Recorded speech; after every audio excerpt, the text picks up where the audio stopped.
Hi everyone, today we're going to be reading Ada Twist, Scientist, and it's part of the same series as Rosie Revere, Engineer, so you might look a little bit similar and familiar, but the characters are different. Let's see what they get up to today.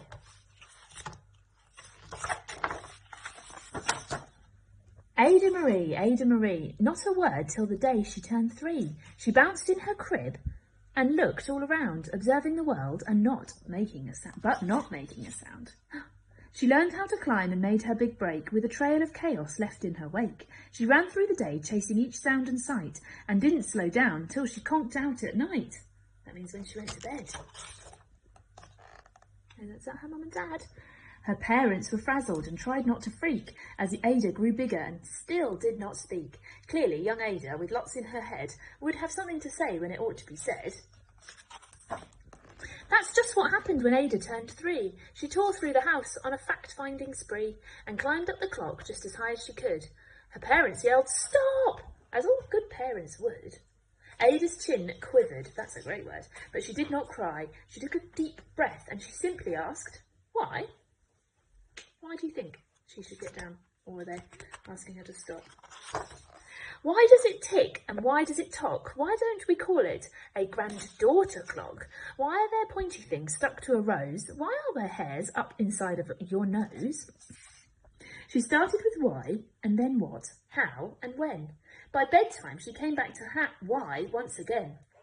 She drifted to sleep as her dazed parents smiled, as the curious thoughts of their curious child, who wanted to know what the world was about. They kissed her and whispered, "You'll figure it out." Her parents kept up with their high-flying kid. Why, what, how, when, why? Whose questions and chaos both grew as she did. Whoa. Even Miss Greer found her hands were quite full when young Ada's chaos wreaked havoc at school. But this much was clear about Miss Ada Twist. She had all the traits of a great scientist. Ada was busy that first day of spring, testing the sounds that make mockingbirds sing, when a horrible stench whacked her right in the nose, a pungent aroma, wow, that curled up her toes. "Zowie!" said Ada. What got her to thinking? What is this source of that terrible stinking? How does a nose know there's something to smell, and does it still stink if there's no nose to tell? She rattled off questions and tapped on her chin. She started at the start where she ought to begin. A mystery, a riddle, a puzzle, a quest. This was the moment that Ada loved best. I wonder what it is that smells. Could it be his shoes? Or some pet toys, maybe? Ada did research to learn all she could of smelling and smells, both the stinky and good. One hypothesis Ada thought could be true. The terrible stink came from Dad's cabbage stew. She tested and tested, but soon Ada knew it was time to come up with hypothesis 2. Then, zowie! The stink struck again, just like that. Hypothesis 2, it's caused by the cat. The cat couldn't make such a stink on its own. It needed perfume and some fancy cologne. So young Ada tested. The test was a flop. She started again, but her parents yelled, "Stop!" Oh dear, I don't think the cat should go in the washing machine. Pixie wouldn't like that. Ada Marie, to the thinking chair now! By the time we count 3. "Enough," said her mother. "That's it," said her dad. Her parents were frustrated, frazzled and mad. "Why?" Ada questioned. Her mother said, "No." "What?" Ada queried. Her father said, "Go. You've ruined our supper. You've made the cat stink. Enough with your questions. Just now sit there and think." She looked at her parents. Her heart turned to goo. Poor Ada Twist. Didn't know what to do. They did not look very happy. Poor Ada. There she is. She sat all alone, all by herself in the hall, and Ada once more could say nothing at all.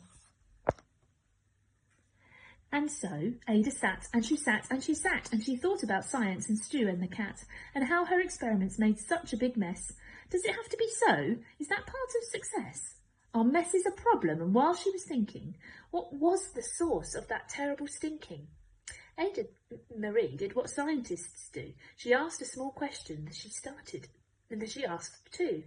and each of those led her to 3 questions more, and some of those questions resulted in 4. As Ada got thinking, she really dug in. She scribbled her questions and tapped on her chin. She started at why, and then what, how, and when. At the end of the hall, she reached why once again. Her parents calmed down and they came back to talk. They looked at the hallway and just had to gawk. No patch of bare paint could be seen on the wall. The thinking chair now was the Great Thinking Hall. All of her drawings and recordings. They watched their young daughter and sighed as they did. What would they do with this curious kid who wanted to know what the world was about? They smiled and whispered, "We'll figure it out."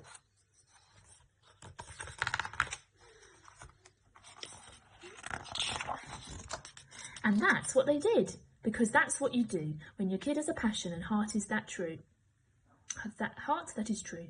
They made their world, now they're all in the act of helping young Ada sort fiction from fact. She asks lots of questions, how could she resist? It's all in the heart of a young scientist. There she goes. Wow. As for that smell, what can Ada Twist do but learn all she can with her friends in grade 2? Will they discover their stink, the stink that curls toes? Well, that is the question, and someday, who knows? She's testing out the hot dog. That might smell good. The end.